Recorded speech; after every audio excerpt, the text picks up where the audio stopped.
Hello and welcome. You are watching News 9 Live. I'm Krishna Kumar and I'm being joined by my colleague Varghese Abraham, and we are discussing the all-important meeting called by the Chief Minister of Tamil Nadu, M.K. Stalin, in Chennai today. Now, the Tamil Nadu Chief Minister is holding a meeting of opposition leaders, and this is happening in Delhi. It's the second attempt on the part of the DMK to bring the opposition together. And those attending this all-important meeting include leaders from 20 political parties, including the likes of RJD, the Samajwadi Party, the Congress, Left Party, Trinamool Congress, the Bharat Rashtriya Samiti, BRS, and you have JMM and the JDS as well. Now, though the DMK has been saying that the meeting is to strengthen the social justice movement in the country, the BJP has accused the DMK of organizing a political meeting to counter the ruling party of the country. And that's what we're discussing. What is this meeting all about? And how important is this meeting in the scheme of things? We have a couple of very special people set to join us. But for now, let me take this across to my colleague, Varghese Abraham. M.K. Stalin, Varghese, is an important person in the scheme of things, because you've seen Mamata coordinate with Stalin, Mamata Banerjee, the Chief Minister of West Bengal, coordinate with other opposition leaders from her end. And now the folk, and you also seen KCR, the chief of the BRS, also trying to bring the opposition together, meeting all opposition leaders. But this is big. This is a meeting that is called by the Chief Minister of Tamil Nadu, and you have the rainbow of opposition parties all making their presence felt. But the question always is, can they all come together under one leader? Well, that has been one of the big questions that has been asked, because the issue has been that who is going to in fact lead this opposition group. And plus we have a lot of opposition leaders in nurturing the ambition of becoming the Prime Minister of the country. Right, like KCR. Like KCR and Mamata Banerjee and even AAP's Arvind Kejriwal. But not really M.K. Stalin. Not necessary, because Stalin and DMK have been testing waters in the north. They have slowly started. And what they are looking at, they are trying to look at the non-BJP OBC group.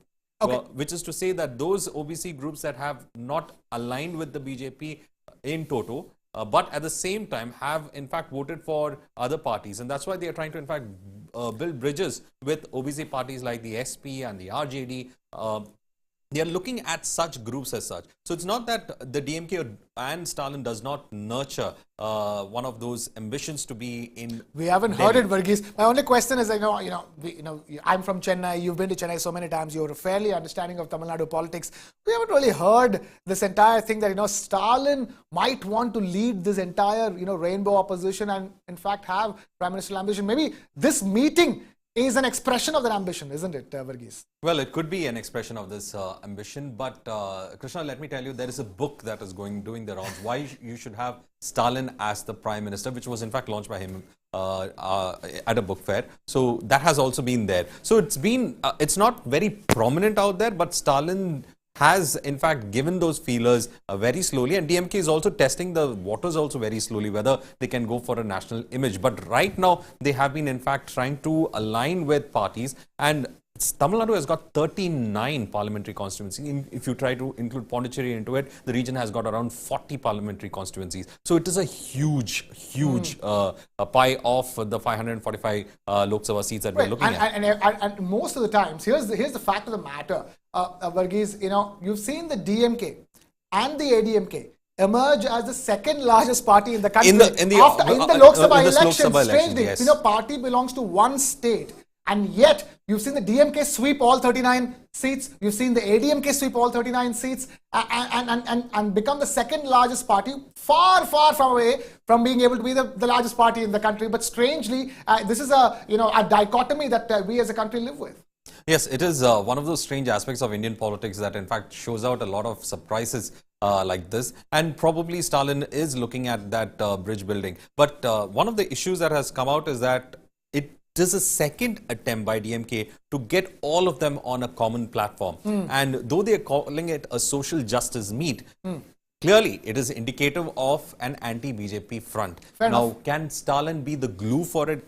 Strike the compromises required, because at the moment it looks like in every state the enemy is the BJP for them. So it is a question of survival for a lot of them. Hemant Soren in Jharkhand, Nitish in Bihar, all these states have actually seen the raw power of BJP when it comes to electoral politics. So they are all seem to be having this feeling of being cornered, and therefore they are looking for some way to come together, and probably this is the time they are looking for that. All right, some way to come together, some way to escape the corner that they find themselves in, as Varghese Abraham is telling us. We also have Lakshman Venkat, senior journalist, now joining us live on this broadcast. Mr. Lakshman Venkat, thank you so much for being with us on this broadcast. I want to begin by asking you your thoughts on the social justice meet that has been called by M.K. Stalin, the Chief Minister of Tamil Nadu. It's being called a social justice meet, but clearly the BJP viewing it as the common platform for the opposition parties to come together. Oh, that's absolutely right. He's been trying to forge opposition unity to the extent possible. And Tamil Nadu model, that what he calls a Dravidian model, is what he's going to propagate, sell that as a model to the people, and also enthuse the other opposition parties on the very need to fight the BJP on their own strength. Say, suppose in UP, Samajwadi Party is there, in Tamil Nadu, DMK is there. So likewise, he would want to enthuse the opposition leaders, although they may not come on the same platform. And on the issue of Congress, there are, divisions within the opposition ranks. Essentially, this is, and for DMK or AIDMK for that matter, BJP is the rival, as we can see from the rumblings within the coalition or the opposition alliance in Tamil Nadu is concerned. So, I would like to see that, I would like to assume that Stalin really means business. And within Tamil Nadu, I think he's fairly consolidated his position, which is why he's getting some purchase on the national scale.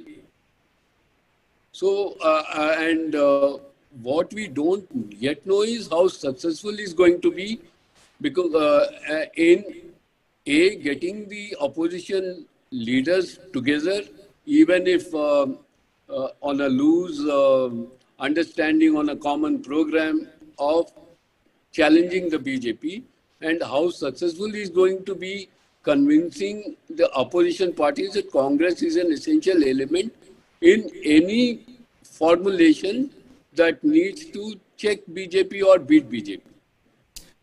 Right, Lakshman Venkat, they're joining us. Lakshman, I also wanted to ask you, you've seen the Chief Minister of Kerala, Pinarayi Vijayan, and M.K. Stalin getting together for the Vaikom rally on the 1st of April.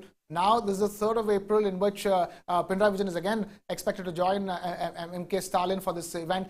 And then on the 5th of April, M.K. Stalin has announced that there'll be the matter of the Supreme Court, where 14 opposition parties have written to the Supreme Court for the misuse of central probe agencies as well. So this is a concerted effort that technically began on the 1st of April. That's going to continue till the 5th of April. Yes, I mean, BJP is giving them so many opportunities to unite. Actually, it is the BJP that is uniting the entire opposition, just like the Congress was doing when it was in power, and it was misusing these offices. And now it is BJP is doing, and probably doing it more efficiently, in the sense that they are doing it more strongly than what Congress had done. Right. We have also Mr. R. Rangarajan, senior journalist, now joining us on the broadcast live from Chennai. Mr. R. Rangarajan, we also have Lakshman Venkat joining us, senior journalist, with us on the broadcast. I'm going to bring this across to you. Tell us about this social justice meeting. Clearly, it is the Chief Minister of Tamil Nadu's attempt to bring all the opposition parties on a common platform. And as I've been talking about, you had the Vaikom rally commemoration, Periyar's Vaikom rally commemoration that took place on the 1st of April. And now your 3rd of April, this social justice meeting. On the 5th of April, you have the matter being taken up by the Supreme Court, where 14 opposition parties have written, including the Chief Minister of Tamil Nadu, who have written to the Supreme Court about the misuse of central probe agencies. But so it's a concerted effort. But the fact of the matter is that even if Stalin wants to get everybody on the same platform, there are two big questions. One is, should the Congress party be part of it? Will everybody be okay with it? And two, who is going to be the leader of this opposition front? Well, this social justice platform of the DMK is actually not a new one. So it goes back several decades, and it's one of the foundations of the party. So the Dravidian movement, right from the days of its the Dravida Kazhagam founder E.V. Ramasamy called Periyar, and later on the breakaway group of the DMK led by C. Nannadurai, followed by Karnanidhi and others. In fact, the ADMK is also a breakaway party of the DMK. So ultimately, the DMK, ADMK, they're all at least notionally form part of the Dravidian movement. And one of the important planks is the social justice platform. The social justice, in many ways, means talking of the oppressed for centuries, uh, uh, in terms of opportunities for education, trade, and normal civil life. It calls for the fight against untouchability. It calls for rights for education, especially for the backward classes, SCs and STs, because they believe that these classes were deprived of the opportunities for good education and normal social life due to social practices which are in vogue for several centuries. So, on this platform, the DMK has held several meetings and conferences, and also implemented many of its decisions while in power. Both the DMK and ADMK draw power from their social justice mantra. So, the rights for women, particularly in terms of property rights, remarriage, and the fight against many social evils. Fair enough. Mr. R. Not Rangarajan, just yes, that's practices where like this sati, particular etc. social justice forum emerged from. Thank you for enlightening us on that. It was the Dravidian Movements Forum that that is has been held every year, many meetings, and this is an iteration of that. But the fact of the matter is that the timing of this is important. We're about a year away from the Lok Sabha elections. Lots of talk on opposition leaders meeting each other, opposition uniting against the BJP, and in this one you have leaders from 20 parties, JMM, left parties, KCR of the BRS, and all kinds of people who are going to send representatives to attend. You have Pinarayi Vijayan, the Chief Minister of Kerala, who's going to be a part of it, as he was part of the centenary celebrations of the Vaikom rally, in which M.K. Stalin and Pinarayi Vijayan shared the stage. So all big wigs of the opposition. Samajwadi Party, Akhilesh Yadav. You're talking about all kinds of opposition parties coming together. But anybody and everybody who looks at this meeting will ask the same question: if all opposition parties are coming together on the call of the Chief Minister of Tamil Nadu, DMK leader M.K. Stalin, can they unite? Can they dissolve the differences between them? Can they find a common leader? And more importantly, how will they accommodate the Congress party? That's it. See, the social justice is an issue. It's like what you'll call it's like a fig leaf. Okay, so the opposition parties need some formula or some issue by which they can all come together. So the DMK provides the ideal platform for coming together of various parties who are not necessarily with the Congress or with the UPA. So there are a lot of regional parties which may be opposed to the Congress on the political turf in their own home states, but they can find common cause when it comes to issues like social justice, federalism, and state autonomy, particularly. So I think the DMK strategy is to throw up such issues on which the opposition parties will find it very difficult to keep away. So there's every opportunity for them to come saying this is not a Congress front, or this is not a UPA meeting or a conference. And so the DMK is trying to overcome the minor obstacles in several regional parties coming together on one platform, essentially to take on the BJP. That is, of course, the main cause of the many parties coming together. But the issue of Congress or the issue of communists, for example, like TMC and communists don't see eye to eye, so there are issues like this in the states. To overcome this problem, the DMK has hit upon the strategy of choosing issues rather than politics to create a common platform where these parties come together. And point taken. The conference may take up issues like social justice and so on, but on the sidelines of the conference, what you have to watch out, or what particularly your journalists on your channels and other channels must watch out, is what happens during the coffee breaks and during the dinner meetings. The sidelines of the conference is where many of these things maybe may come about and may come up for discussion. As one eminent person said, more things are achieved on the sidelines of the conference than the actual conference itself.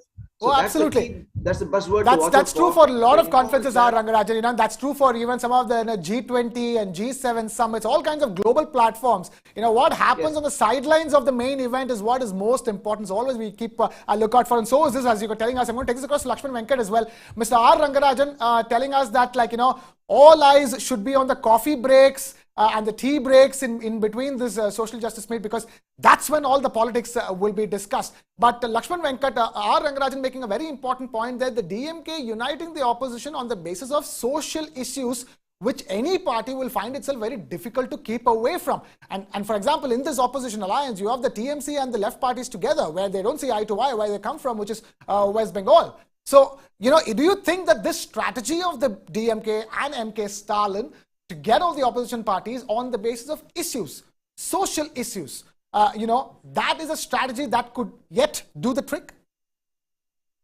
It's a smart strategy, but again, when it comes to electoral politics, the individual egos and individual ambitions do come into play.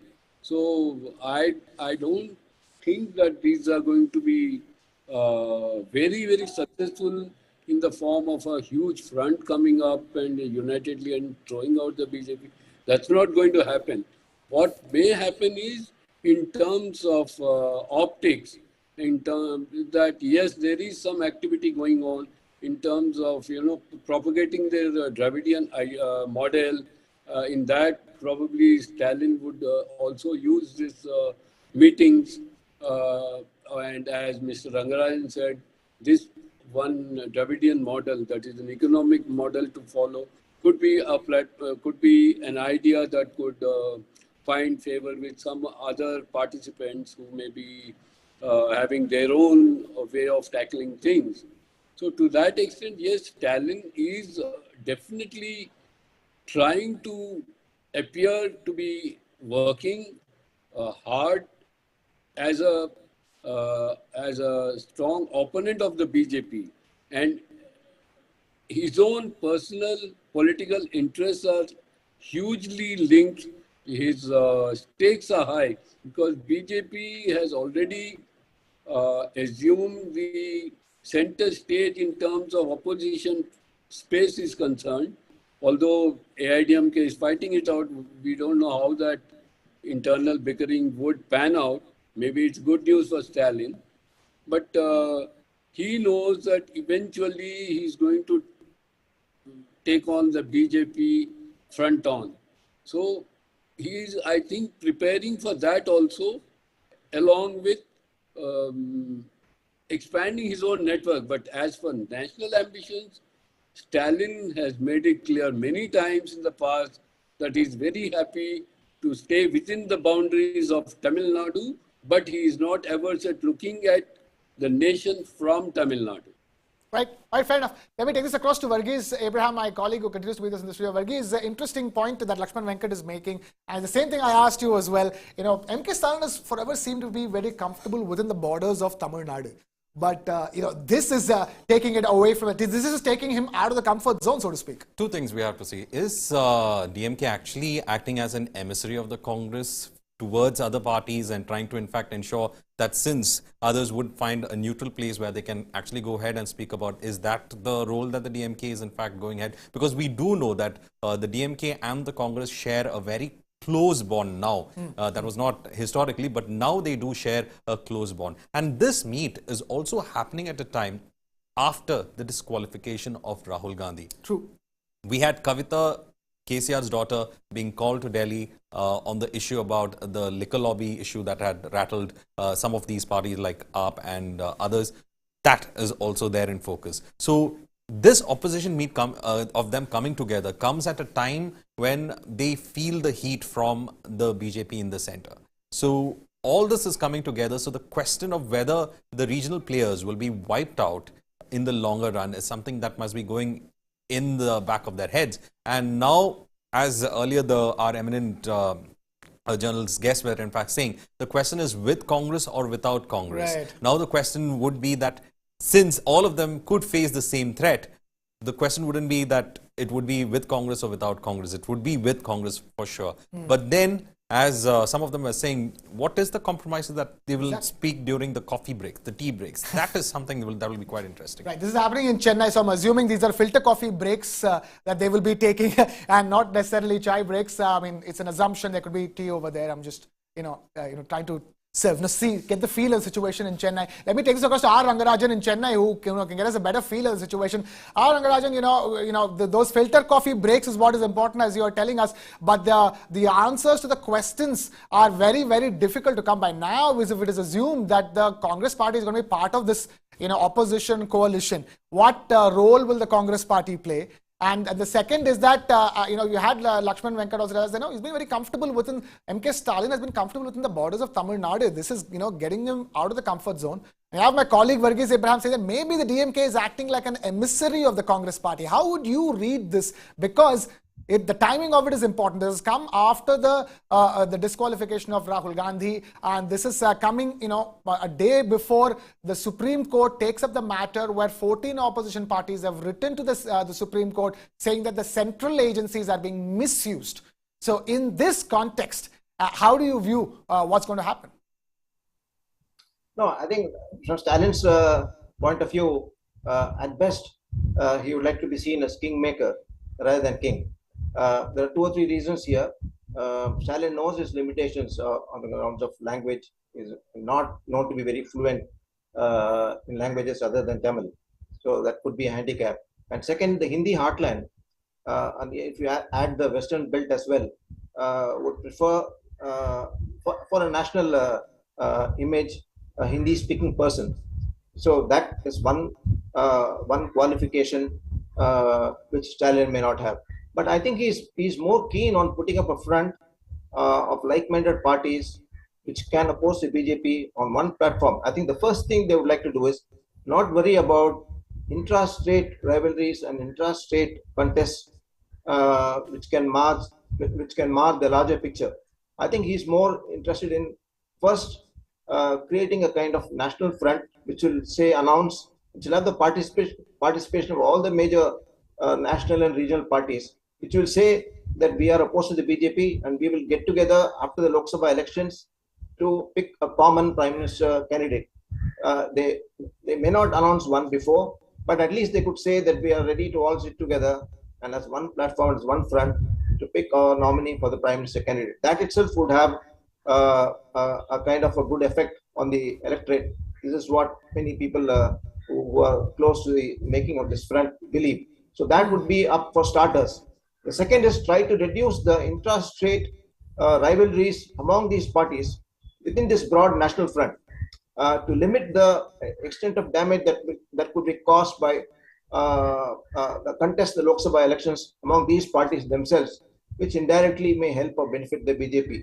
So the second part of the understanding could be very tough and could be very complex because there are interests of these parties in their own states.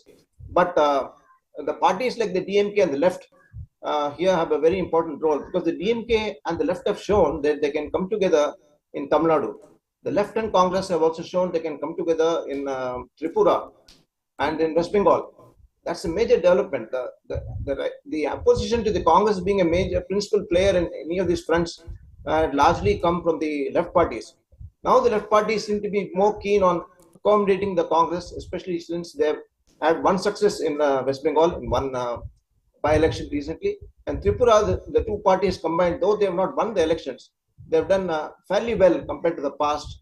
But for the presence of one or two regional parties in Tripura, which indirectly helped the BJP come to power. So the thinking now among left parties in Congress seems to be converging towards a national front. And if they can convince parties like the BRS and the TMC in particular to be part of that front. Now remember, the left front is opposed to the TMC, but they don't mind many of these parties coming to the national front. Now this is what the message the DMK wants to convey, that overcome your differences in your states, but come together as a broad political front at the national level, which can provide an alternative to the BJP. That seems to be the key message. And if Stalin is able to convey this message, that he has done it in Tamil Nadu. He has got the communist parties and Congress, which are opposed to each other in Kerala and West Bengal, as part of one front. Why can't other parties be similarly accommodative and be part of the national front? I think that is a message, important message that Stalin would like to convey. And these kind of messages would go on the sidelines of the conference, maybe the dinner meetings and other meetings, where they could take an important step towards a formation of a national political front, which need not be UPA, but a separate national front, which should have a common a minimum program or a manifesto to decide just 2 or 3 major national issues and go to that people with that message of providing an alternative to the BJP. That, I think, if the DMK succeeds in bringing about that, because the DMK must realize has very good credibility and political legitimacy as far as parties like the BRS are concerned. Trinamool, yes, has a very special relationship with Mamata Banerjee.